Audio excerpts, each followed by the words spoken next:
आज 29 agenda 29 agenda पर आज मंत्रिपरिषद में विचार हुआ और मंत्रिपरिषद ने विचार करने के बाद निर्णय लिया। सबसे महत्वपूर्ण जो प्रथम एजेंडा था वो था बिहार विद्यालय विशिष्ट शिक्षक नियमावली 2023। इसके अंतर्गत जो हमारे आज के दिन में पंचायत में, जिला परिषद में, पंचायत समिति और नगर निकाय में जितने भी हमारे शिक्षक कार्यरत हैं उनको सरकारीकरण करने का निर्णय सरकार ने लिया है और उनको जो नामकरण उनका अब किया गया है। अब सभी इस प्रकार के शिक्षकों को विशिष्ट शिक्षक के रूप में नाम रखा जाएगा। अभी ये व्यवस्था ये की गई है कि जितने भी निकाय के शिक्षक हैं इन सभी टीचर्स को पहले सरकारी शिक्षक के रूप में अपने ही वेतनमान, जो आज के दिन में उनका वेतनमान है, उसमें लिया जाएगा। उसके पश्चात उनको परीक्षाएं लिखनी पड़ेंगी। एक परीक्षा लिखनी पड़ेगी जो विभाग तय करेगी कि कौन कंडक्ट करेगा। कोई सरकारी संस्था ही उसकी परीक्षा लेगी। परीक्षा लेने के बाद उन सभी शिक्षक जो है वह जो वेतनमान है, जो सरकार द्वारा जो अन्य वेतनमान जो अभी बीपीएससी वाले जो वेतनमान है वो दिया जाएगा।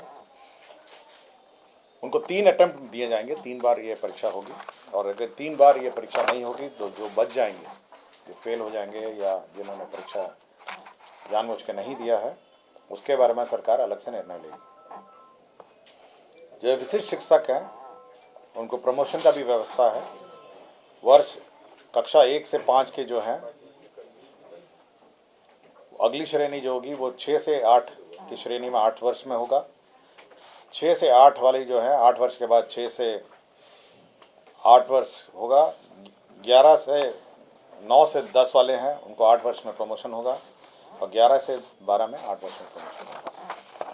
तो ये व्यवस्था की गई। साथ ही साथ जो ये लोग अब विशिष्ट शिक्षक बनेंगे उनको पहले 3 ऑप्शन देने पड़ेंगे जिलों के और सरकार उनके ऑप्शन के हिसाब से उनको पोस्टिंग देगी। मैं आपको पूरा डिटेल में दे देता हूँ। हम एक कॉपी पूरे नियमावली का कॉपी दे देता हूँ, मैडम आपसे दे देंगी। और बड़ी तकनीकी है, मैं नहीं चाहूँगा कि कोई मिस इंटरप्रिटेशन हो। तो आप इस नियमावली के आलोक में जो कॉपी है, जो डिटेल्स है उसके आलोक में, ये प्रमोशन है कि आपके हर 8 वर्ष में 1 से 5 का जो है 8 वर्ष में प्रमोशन होगा। 6 से 8 क्लास में, 6 से 8 क्लास वालों का 8 वर्ष में होगा। 9 से 10 वालों का 8 वर्ष में प्रमोशन होगा। 11 से 12 का 8 वर्ष में। तो प्रमोशन की व्यवस्था है और प्रमोशन में भी कंडीशनल है, आपको अर्हता भी होनी है प्रमोशन के लिए और साथ ही साथ इसके बारे में भी नियमावली। महत्वपूर्ण ये बात है कि जब आप सरकारी सेवक में आप आएंगे तो आपको 3 ऑप्शन देने पड़ेंगे। 3 ऑप्शन जिलों के ऑप्शन देने पड़ेंगे और उसके अनुसार पोस्टिंग होगी। नहीं, ये आपका अभी जो विशिष्ट शिक्षक है, अभी वाले विशिष्ट शिक्षक जो है राज्य के अंतर्गत स्थानांतरण नहीं हो गया। प्रारंभ नियम अनुसार के साथ क्षमता परीक्षा में शामिल होने के समय जब आप परीक्षा में शामिल होंगे तो आपको 3 जिलों की प्राथमिकता मांगी जाएगी और जहां से वे अपनी सेवा देना चाहते हैं और क्षमता परीक्षा में उनकी मेगा क्रमांक के आधार पर उन्हें उनके द्वारा चुना हुआ जिला मिलेगा। तो आपको परीक्षा देनी पड़ेगी। अगर आप परीक्षा नहीं देते हैं या फेल हो जाते हैं तो जो बचे हुए हैं, जो स्थानीय निकाय के टीचर हैं, उसके बारे में सरकार अलग से निर्णय लेगी। अभी सर इनकी क्या स्थिति रहेगी? ये विशिष्ट अभी जो स्थिति है ये अपने वेतनमान में सरकारी सेवक होंगे। ठीक है, तो आपको मैं पूरा डिटेल दे देता हूँ, आप मैडम से ले लीजिए। ठीक है, टोटल कितने होंगे सर ऐसे टीचर?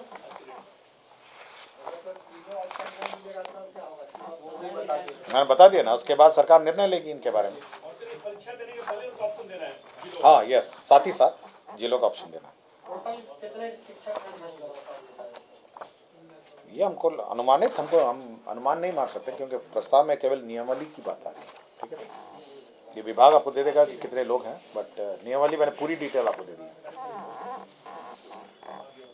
मैडम ये ले लीजिए। आज की तारीख में वो विशिष्ट शिक्षक माने जाएंगे। हाँ, हो गया। ठीक है ना। राज्य में पर्यटन को बढ़ावा देने के लिए आज से वो विशिष्ट जिस दिन से अधिसूचना निकलेगी, उसके गाइडलाइन निकलेंगे, तब से ना। मतलब ऐसा नहीं कि कैबिनेट के निर्णय के बाद जो अधिसूचना निकलेगी, प्रक्रिया निर्धारण होगा, उसके बाद जो नियमावली में जो अन्य प्रावधान है उस स्थिति से पुराना ही रहेगा। अभी तो पुराना ही रहेगा, और उसके बाद जब परीक्षा लिखेंगे तो नया वेतनमान मिलेगा।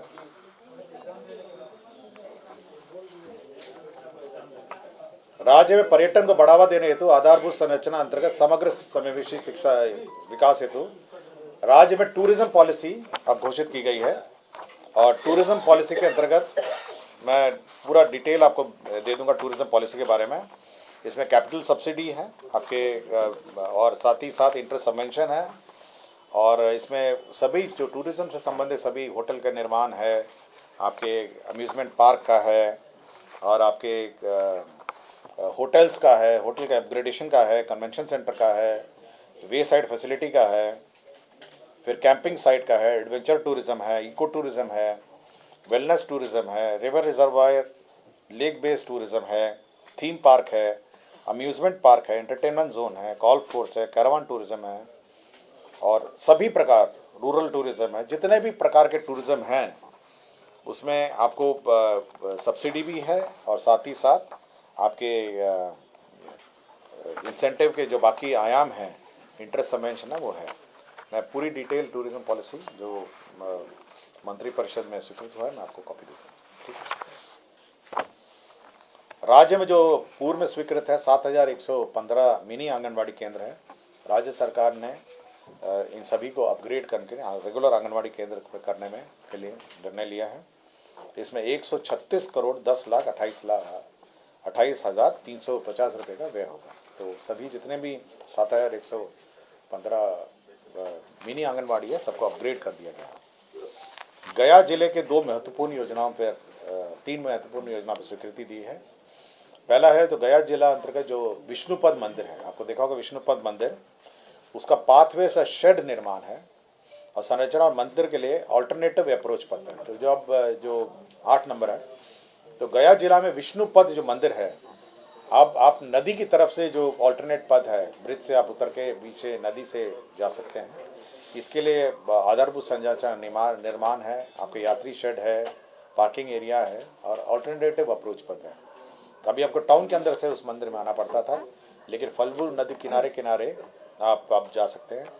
इसमें 61 करोड़ 96 लाख 79 हजार रुपये व्यय होंगे। तो ये बहुत महत्वपूर्ण योजना है गया जिले के लिए, जो विष्णुपद मंदिर से संबंधित है। दूसरा आपका फल्गु नदी के बाएं तट पर विष्णु मंदिर के निकट पूर्व में जो जल उपलब्ध कराने का कार्य किया गया था, उसमें भी आपका रबर डैम था। उसके साथ माँ सीता का सही 4 दीवारी का निर्माण हुआ, नाला निर्माण हुआ, बाएं तट पर अतिरिक्त घाट का निर्माण हुआ, फिर 4 दीवारी एवं आर्टिस्टिक पेंटिंग, बाउंड्री वॉल और अन्य सभी काम हुए। तो इसके लिए पोस्ट फैक्टो मतलब ये कार्य हो गए हैं, और इसका जो पुनरीक्षित प्राक्कलन है 386 करोड़ 85 लाख रुपए का जो पुनरीक्षित प्राक्कलन है, उसकी स्वीकृति दी गई है। सीतामढ़ी में आपको याद होगा एक रीगा शुगर मिल है जो बंद पड़ा था, और रीगा शुगर मिल जो है वो बहुत अरसों से बंद है, और बार बार इसको रिवाइव करने का कोशिश राज्य सरकार ने किया है। और ये आज के दिन में ये NCLT में भारत सरकार दिल्ली में ये अपील में भी है, और इसका नए प्रमोटर खोजने की प्रक्रिया में है। तो इस प्रक्रिया को और सरल करने के लिए राज्य सरकार ने यह कमिट किया है कि जो किसान है, किसान का बकाया जो करीब 51 करोड़ 30 लाख रुपए है, सरकार वहन करेगी। और यह भुगतान जब चीनी मिल चालू हो जाएगा उसके 1 वर्ष बाद किसानों को यह भुगतान होगा।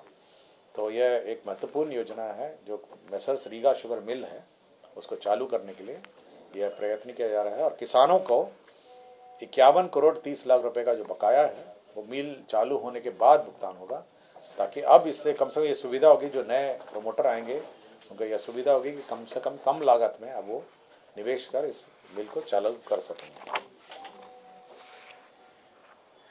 सुग्रवे नदी के बाएं और दाएं तट पर अररिया ननियोटी RWD रोड से 3 किलोमीटर डाउनस्ट्रीम एवं सुग्रवे नदी के अपस्ट्रीम में 1 किलोमीटर के नए तटबंध का निर्माण का कार्य तथा बाएं एवं दाएं तटबंध में कालीकरण, ये रोड है, ये जो आपके तट का है, ये रोड बनाने का कार्य है। और ये झंझारपुर प्रखंड, मधुबनी जिले के झंझारपुर प्रखंड में ये अंतर्गत संग्राम अररिया संग्राम जो गांव है उसमें ये कार्यान्वयन होगा। नहीं, ये मधुबनी का, ये झंझारपुर का है, ये झंझारपुर है, ये दूर है।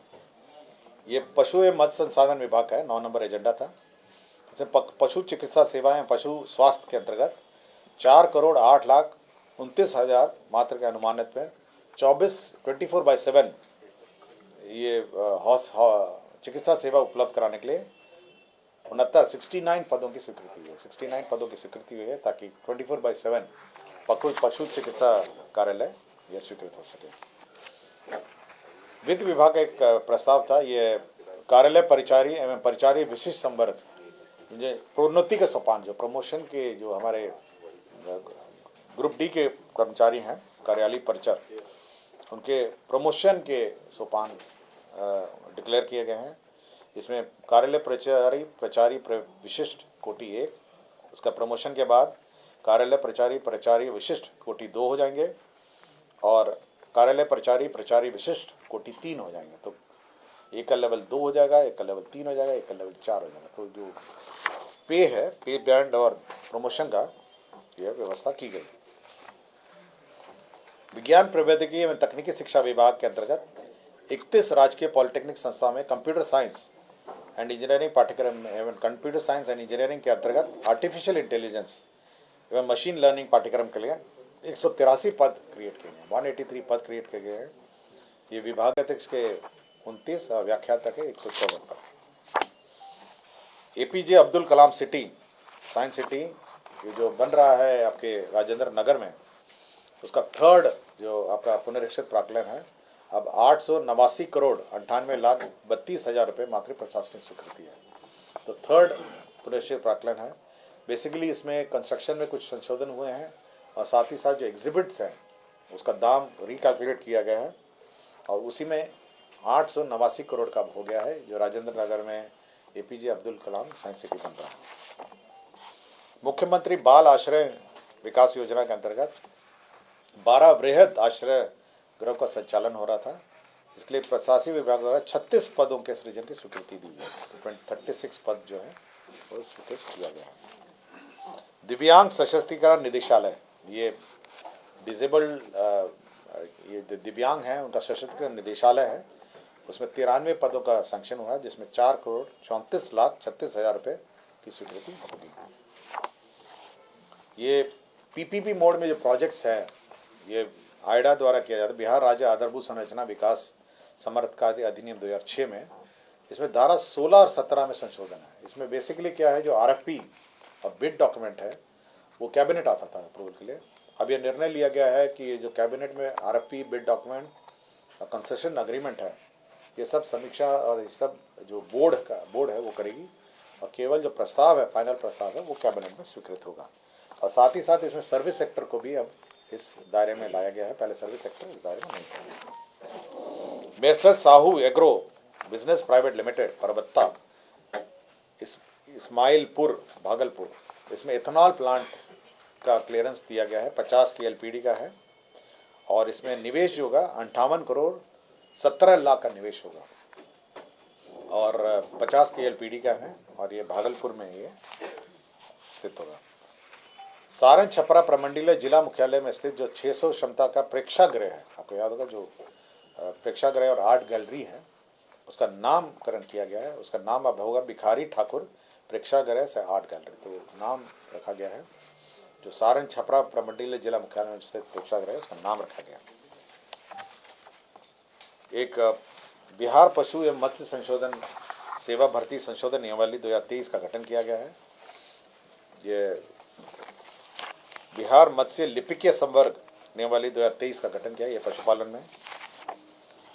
और 7 निश्चय के 2 के अंतर्गत यह आपका सुलभ संपर्कता हेतु यह भी गया की योजना है।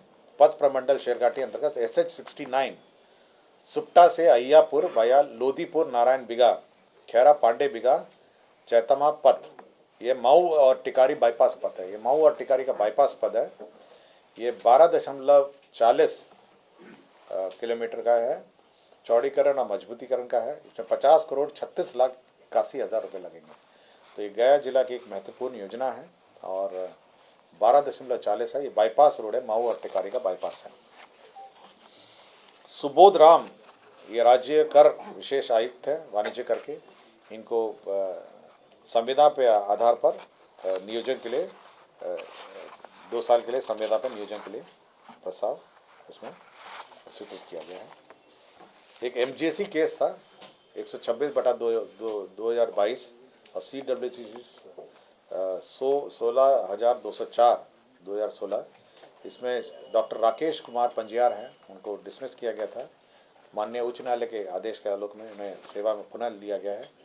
किंतु यह आदेश जो है LPA जो अपील फाइल किया गया है उसके शर्तों के अधीन होगा। जो निर्णय LPA में होगा उसके आलोक में इनकी पुनर्वापसी प्रभावित होगी। अनुसूचित जाति जनजाति कल्याण विभाग में राज्य स्कीम में डॉक्टर भीमराव अंबेडकर +2 आवासीय विद्यालय स्वीकृत हुए हैं। ये 720 आसन के हैं और 2 आवासीय विद्यालय हैं।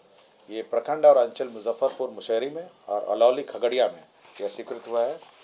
साथ ही साथ 3 और हुए हैं, जिसमें नरपतगंज अररिया में हुआ है स्वीकृत, कुटुंबा औरंगाबाद में और मदनपुर औरंगाबाद में। तो कुल मिला के 5 भीमराव अंबेडकर आवासीय 10+2 आवासीय विद्यालय स्वीकृत हुए हैं और ये 720 आसन के हैं। तो 5 स्वीकृत हो गए हैं। केंद्र प्रायोजित 2 योजनाएं हैं, प्री मैट्रिक और पोस्ट मैट्रिक अनुसूचित जनजाति प्रवेशोत्तर छात्रवृत्ति योजना है। भारत सरकार से उनका जो किस्त आया नहीं है, जिस कारण से राज्य सरकार ने यह निर्णय लिया कि जो राज्य मद है कम से कम उसको रिलीज कर दिया जाए और उसको भुगतान कर दिया जाए। तो जो प्रवेशोत्तर छात्रवृत्ति योजना है 2 करोड़ है और प्री मैट्रिक में 3 करोड़ है। तो ये एंटीसिपेशन ऑफ सेंट्रल असिस्टेंस ये किया गया है। इसके अतिरिक्त भूमि स्थानांतरण के कुछ मामले हैं, मैं पढ़ देता हूँ आपको। मेट्रो रेल के लिए भूमि स्थानांतरण किया गया है। आपके जो यहाँ पे ये भारतीय नृत्य कला है, वहाँ पे जो स्टेशन बनना है उसके लिए मेट्रो के लिए सशुल्क भूमि स्थानांतरण किया गया है। ये जिला अंतर्गत सदर अंचल में मौजा मोहरमपुर, तो 3,26,70,000 रुपये में ये ट्रांसफ़र किया गया है। इसके साथ साथ राजस्व भूमि सुधार का प्रस्ताव ये है, जो श्री राम जानकी चिकित्सा महाविद्यालय समस्तीपुर है, उसमें बोधबंदी के से उपलब्ध जो ज़मीन था 5.265 एकड़ भूमि है, वह स्थानांतरण किया गया है। तो 2 भूमि स्थानांतरण के प्रस्ताव थे। तो यही 29 एजेंडा थे जिस पर